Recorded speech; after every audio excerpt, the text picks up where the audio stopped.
어디로 지나가냐 이거든요. 그래서 항상 온 국민들이 관심을 갖죠. 한번 뉴스가 나갔습니다. 태풍의 진로가 결정되었다는 뉴스가 나갔어요.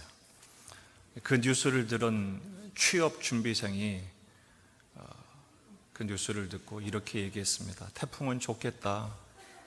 진로가 결정돼서. 아직 영문을 모르시는 분들이 계신데 우리 인생의 진로는 주님의 손에 결정되었음을 믿으시기 바랍니다. 우린 지난주에 이어서 나면서 한 번도 걸어보지 못한 안진뱅이가 베드로와 요한의 놀라운 선포를 통해서 치유받았고, 또 걸을 뿐 아니라 뛰어가면서 성전에 들어가 찬양을 했다는 기적적인 소식을 보았습니다.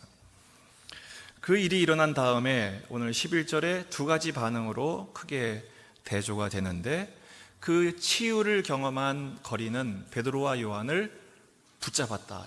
붙잡았다는 게 그냥 손만 잡은 정도가 아니라 와락 껴안은 것을 말하죠. 얼마나 감격적이겠습니까?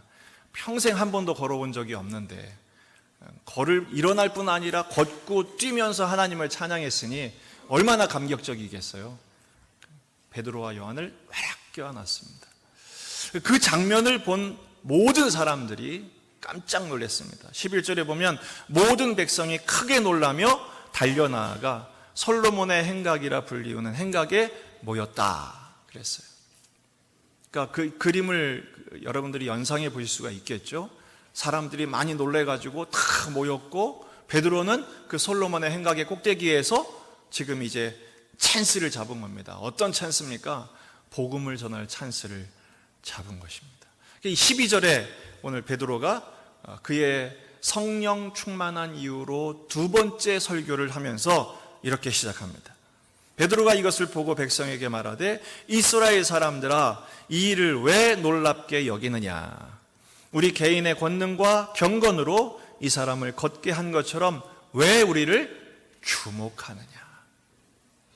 베드로의 선포가 이거죠. 왜 우리를 주목하느냐? 우리를 주목하지 말아라. 왜냐하면 이 일을 하신 장본인은 13절 아브라함과 이삭과 야곱의 하나님, 곧 우리 조상의 하나님이 그의 종 예수를 영화롭게 하셨느니라. 오늘 이 일의 주인공은 하나님이시다는 거죠. 그런데 어떤 하나님입니까? 아브라함과 이삭과 야곱의 하나님이시라는 거죠. 우린 지난주에 나사렛 예수 그리스도의 이름의 의미를 묵상해 보았습니다. 그 이름이 어떤 의미와 어떤 능력이 있길래 이 장애인이 벌떡 일어나 걷게 되었는지, 그가 땅만 바라보고 살다가 하늘을 바라보는 자가 되었는지를 생각해 보았습니다. 오늘은 이 베드로가 이런 일이 일어나게 한 것은 우리가 아니다. 바로 하나님을 바라봐야 해요. 근데 그 하나님이 어떤 하나님이에요? 우리 조상의 하나님. 정확하게 말하면 아브라함과 이삭과 야곱의 하나님. 여러분, 성경 곳곳을 보면 하나님에 대한 많은 호칭 중에 아브라함과 이삭과 야곱의 하나님의 이름이 심심치 않게 나옵니다. 여러분들 그냥 대수롭지 않게 그냥 아브라함의 하나님, 이삭의 하나님, 야곱의 하나님 이렇게 넘기실지 모르겠습니다만, 이스라엘 민족에게서 이 호칭은 대단히 중요한 호칭입니다. 왜냐하면 자기들이 누구의 후손이라고 믿는 거예요? 아브라함의 후손이니까요. 그 아브라함의 하나님, 여러분 생각해 보세요. 하나님의 수많은 이름들 가운데 특정인의 이름을 붙여서 그의 하나님, 예를 들어 서경원의 하나님 이렇게 되면 저는 교주될 겁니다, 아마 순식간에. 그렇죠? 근데 지금 아브라함의 하나님을 얘기하니까 이삭의 하나님, 야곱의 하나님, 그들 당사자들에게는 얼마나 큰 영광이겠으며, 그의 가족이거나 그의 후손인 사람들에게는 얼마나 큰 자부심이 되겠습니까? 베드로는 특별히 오늘 그 솔로몬 행각에 모여있는 수많은 사람들에게 아브라함과 이삭과 야곱의 하나님을 강조하여 선포하고 있는 이유가 무엇일까? 그 수많은 이름 가운데 그 이름을 선포한 의미를 오늘 생각해 보려고 하는 것입니다. 여러분, 아브라함과 이삭과 야곱의 하나님의 이름은 어디서 제일 먼저 등장하느냐 하면 모세를 부르시는 장면에서 소개가 됩니다. 모세가 80세쯤 됐을 때 이미 그는 퇴물처럼 아무도 기억하지 못하는 저 광야 한 구석에 먼지 같은 존재로 목동으로 살고 있을 때입니다. 그때 하나님께서 기적적인 콜링을 하시죠. 그를 부르세요. 저 끝에 보니까 떨기나무에 불이 활활 타오르는데 이 떨기나무가 타요, 안 타요? 안 타요. 이건 하나님의 임재라는 증거거든요.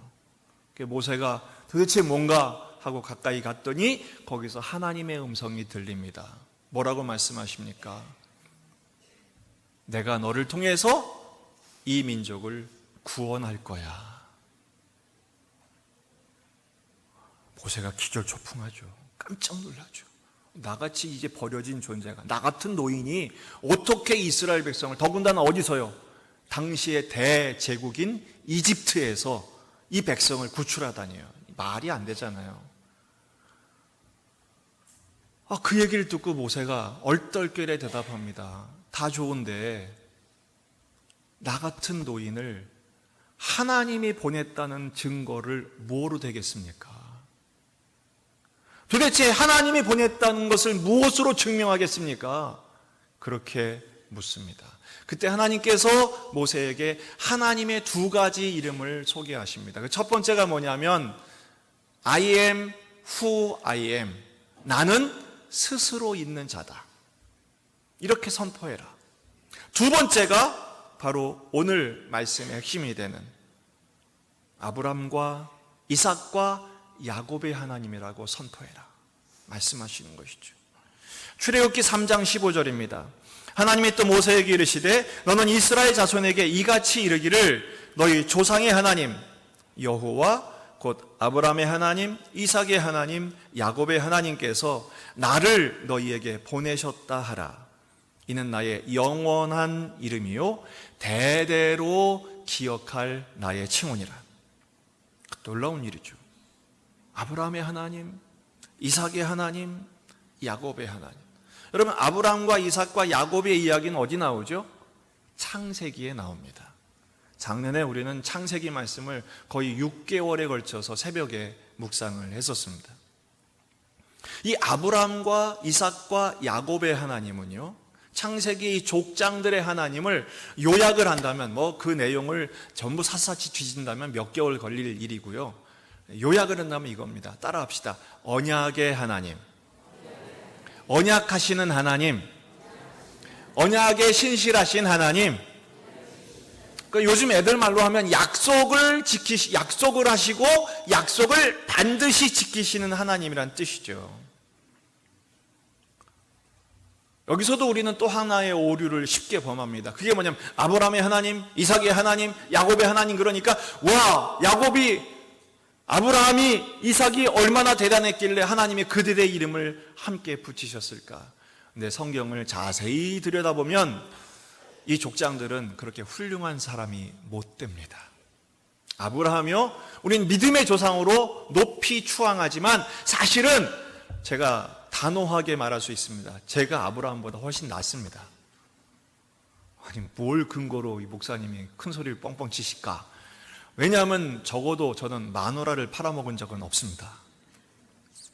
근데 아브라함은 자기 아내를 2번이나 팔아먹습니다.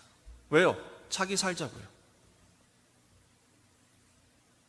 놀랍게도 하나님께서는 아브라함이 이렇게 말도 안 되는 짓을 할 때마다, 그러니까 다시 말해서 영적으로 실패하고 굉장히 못난 모습을 보일 때마다 하나님께서 오히려 아브라함에게 복을 주세요. 아내를 뺏길 뻔한 실수를 했을 때도 오히려 바로를 두렵게 하셔서 거부가 되게 하시고, 낙심하여 더 이상 하나님 안 보고 살랍니다. 이럴 때 하나님께서 아브라함을 불러내셔서 하늘의 별을 봐라.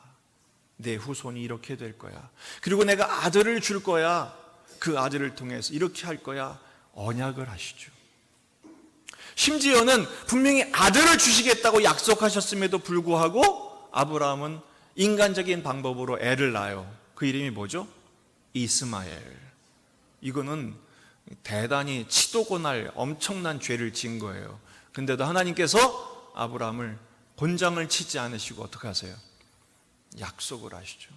언약을 다시 확인하세요. 12장의 언약, 15장의 언약, 그리고 17장에서 다시 확인하시는데 그게 오늘 말씀에서 확인할 수 있어요. 창세기 17장 9절 10절.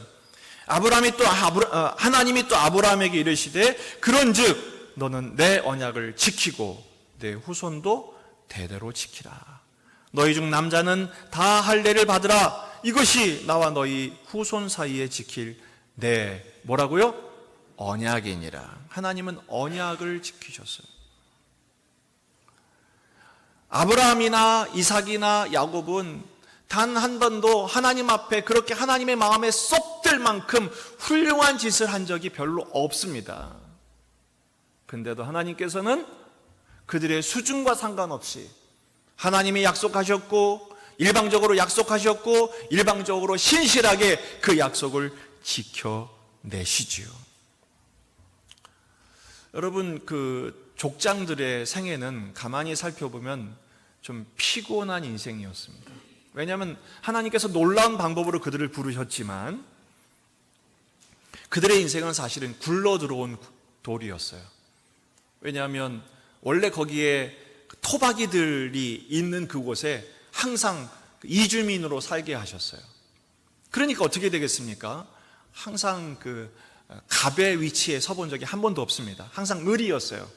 그러니까 여러분, 을의 비애를 느끼고 살아시는 분들은 이 점에서 좀 위로 받으세요. 예수님도 을이셨습니다. 하늘에서 이 땅에 이주해 오신 분이니까요. 이주민이었어요. 항상 뺏겼습니다. 이삭 같은 경우도 우물 내놔라 그러면은 뺏기고 내주고 양보하고 항상 그 위협당하고 어려운 형편에 놓여 있었습니다. 근데 놀랍게도요, 하나님께서 아브라함에게 뭐라고 말씀하시죠?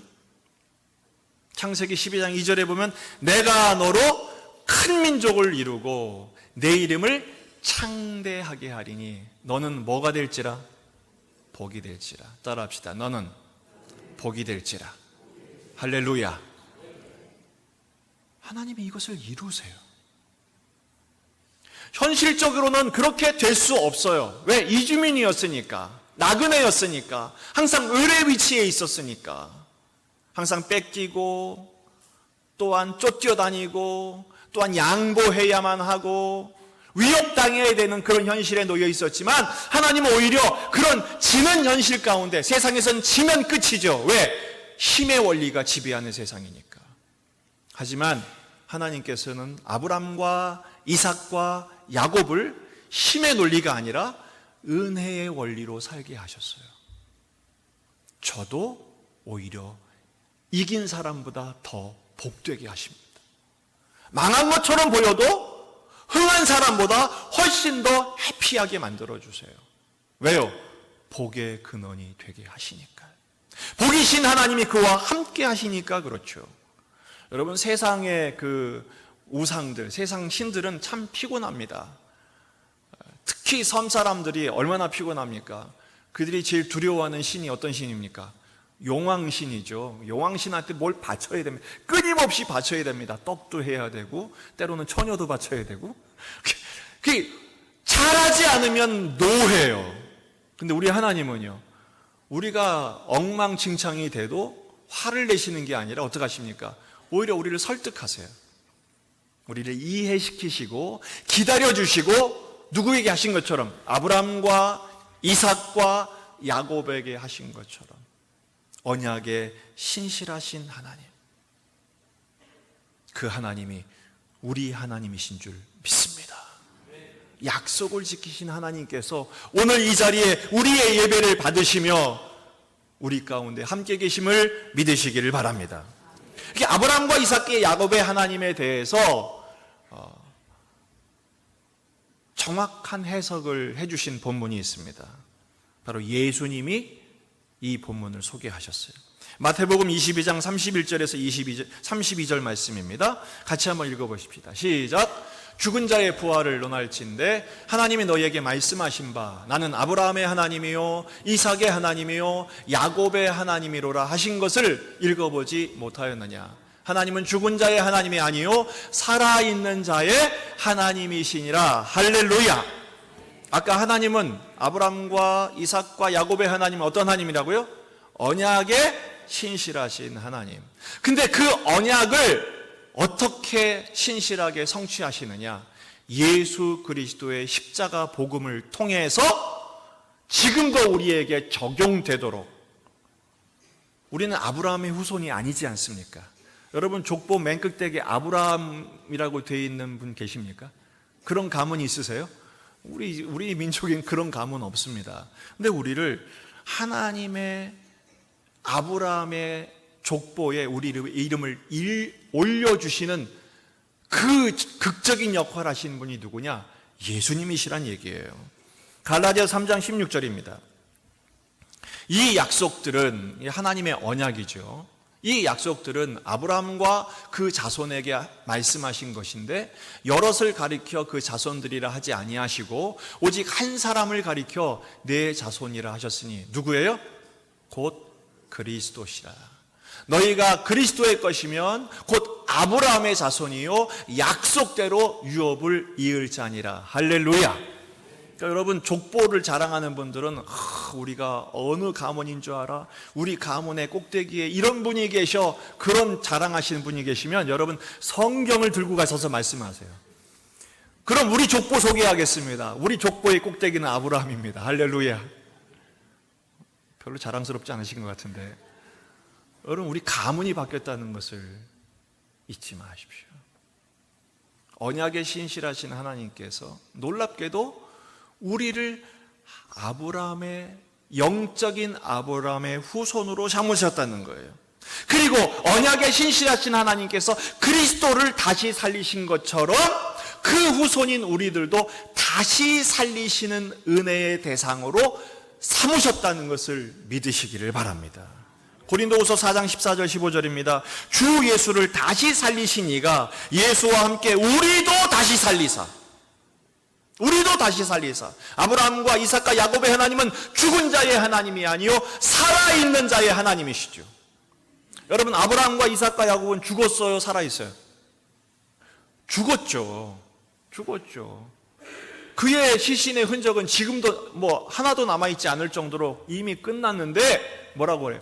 그들을 예수 그리스도 안에서 하나님 품 안에 이미 첫째 부활에 참여한 자로 살아있는 자로 삼으신 주님께서 우리 역시 예수님을 믿는 믿음 안에 첫째 부활에 참여한 살아있는 자로 예수 그리스도와 함께 우리도 다시 살리신 줄 믿으시기를 바랍니다.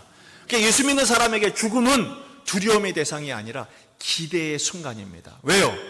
죽음의 관문을 통과하여 영원한 하나님의 생명, 영원한 하나님 나라에 들어갈 수 있는 특권을 얻는 순간이기 때문인 것이죠. 사람마다 전공이 있는데요, 잘하는 게 있잖아요. 우리 하나님이 가장 잘하시는 게 뭔지 아세요? 우리 하나님이 가장 잘하시고 가장 기뻐하시는 일이 뭐냐? 죽은 걸 살리는 거예요.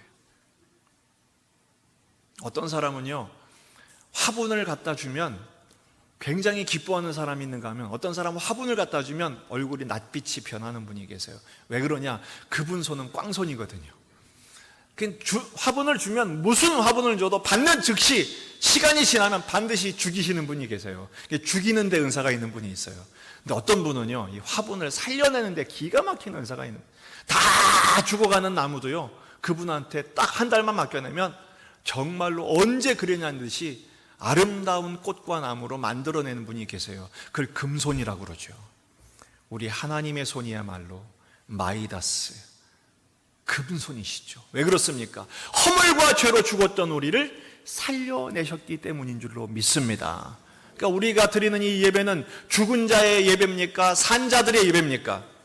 우리는 예수 그리스도 안에 영원한 생명을 가진 산자들의 예배로 하나님께서, 산자의 하나님께서 오늘 이 가운데 임하셔서 우리 예배를 받으시고 영원한 생명으로 충만케 하신 줄 믿으시기 바랍니다. 여러분, 하나님을 마이더스의 손으로 믿으셔야 돼요. 비록 우리는 마이너스의 손이죠. 다 죽이고 또 주신 은혜도 다 까먹고 오늘 받은 은혜 받고 또 이제 세상 살아가서 한 주간 승리해야 되는데 말씀을 언제 드렸다는 듯이 금방 또 옛날로 돌아가고 성질 나고 또 절망이 찾아오고 걱정하지 마십시오. 언약에 신실하신 하나님의 권능의 손이 우리를 붙들고 계심을 믿으시기 바랍니다. 오늘 말씀을 적용해 보겠습니다. 한번 따라해 보십시다. 조상들의 하나님, 곧 나의 하나님.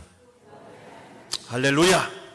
그렇습니다. 아브라함의 하나님, 이삭의 하나님, 야곱의 하나님, 그리고 거기다가 여러분의 힘을 붙이십시오. 곧 나의 하나님. 한번 해보실까요? 아브라함의 하나님, 이삭의 하나님, 야곱의 하나님, 그리고 내 이름을 붙이면서 나의 하나님. 시작. 아브라함의 하나님, 이삭의 하나님, 야곱의 하나님, 서경원의 하나님. 할렐루야.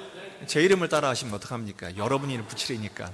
다시 한번 시작. 아브라함의 하나님, 이삭의 하나님, 야곱의 하나님, 곧 나의 하나님. 할렐루야.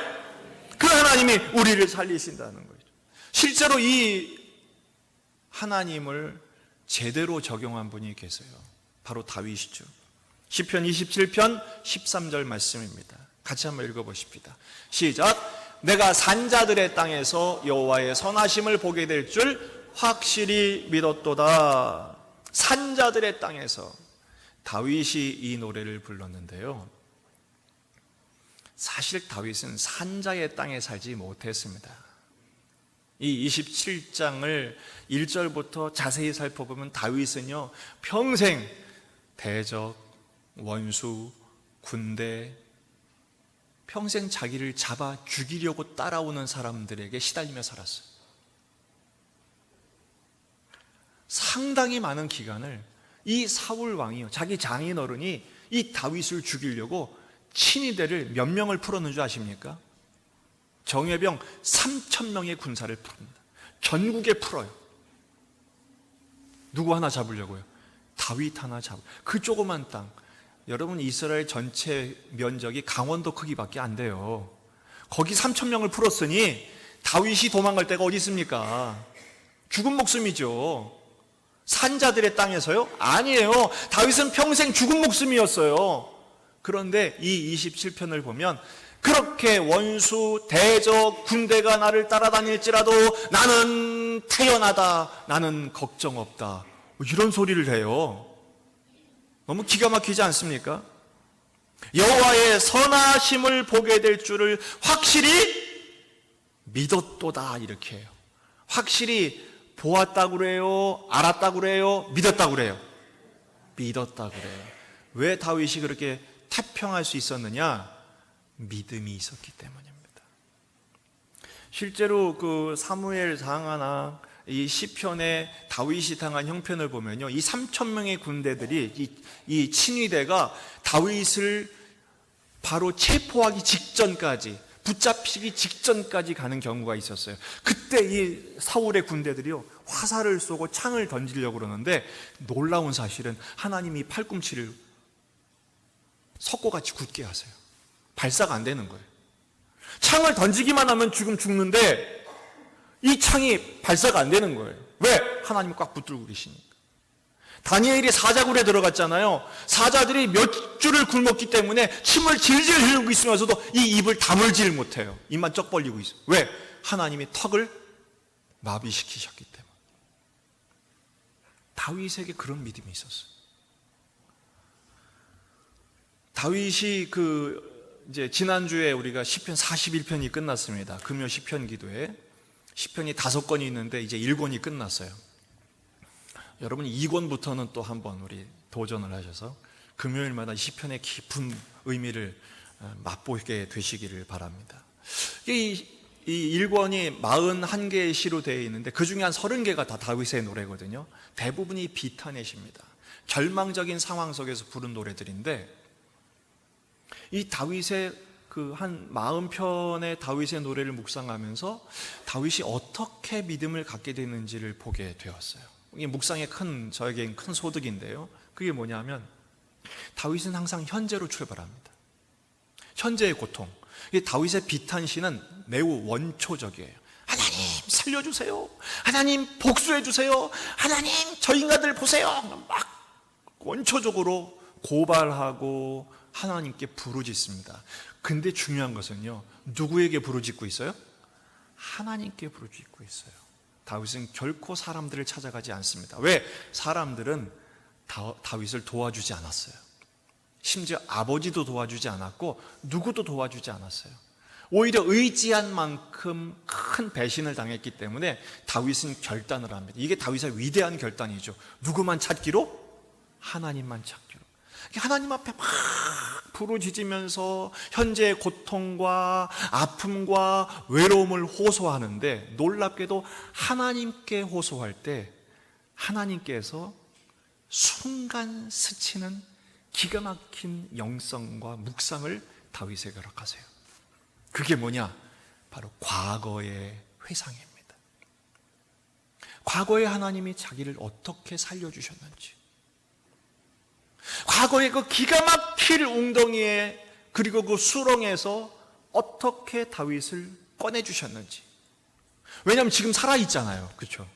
지금 살아있다는 것은 수많은 인생의 그 위기의 순간들을 넘어서고 모면하고 비껴가는 순간들이 있었을 거 아니에요. 그건 다 하나님의 은혜였거든요. 그걸 깨닫고 나서 다윗이 현재에 대한 새로운 해석을 하게 됩니다. 그 하나님, 그때 나를 도우신 하나님, 지금도 나와 함께 계심을 믿습니다. 그러면서 안도의 한숨과 함께 감사를 고백하게 돼요. 그러면서요, 미래를 향한 눈이 열리는 거예요. 여러분, 하나님을 보면 미래가 보입니다. 괜히 점집 이런 데 가지 마시고요, 그 복채에 차라리 절 주시든지 여러분, 하나님을 보십시오. 그러면 여러분의 인생이 보입니다. 그리고 다윗이 고백하는 것이죠. 이 내가 죽은 자들의 땅에서 오히려 산자에게 허락하시는 여호와의 선하심을 보게 될 줄을 확실히 믿었도다. 미래를 보게 되는, 소망하게 되는 거예요. 사망의 음침한 골짜기를 내가 다닐지라도 내가 무서워하지 않는 이유는 주께서 나와 함께 하심이라. 주의 지팡이와 막대기가 나를 붙드심이로다. 할렐루야. 그러면서 그는요, 그런 절망적인 상황에서 오히려 찬양을 해요.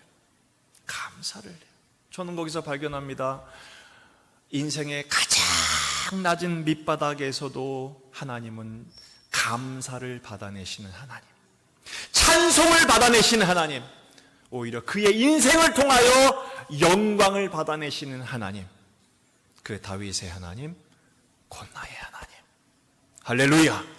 다윗은 거기서 고백합니다. 아브라함의 하나님, 이삭의 하나님, 야곱의 하나님, 곧 나의 하나님. 그 고백을 받아내신, 다윗에게 고백을 받아내신 하나님을 보면서 우리도 고백하는 것이죠. 아브라함의 하나님, 이삭의 하나님, 너무 많다. 거기까지 갈 것도 없이 곧 나의 하나님. 할렐루야.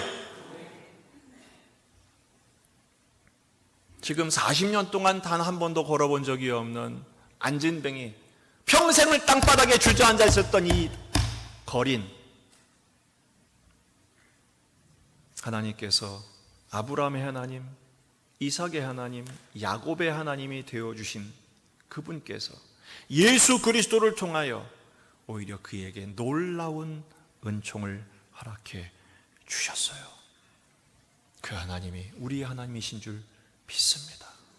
오늘 이 말씀 하나 같이 선포하고 마치십시다. 시편 23편 3절입니다. 시작.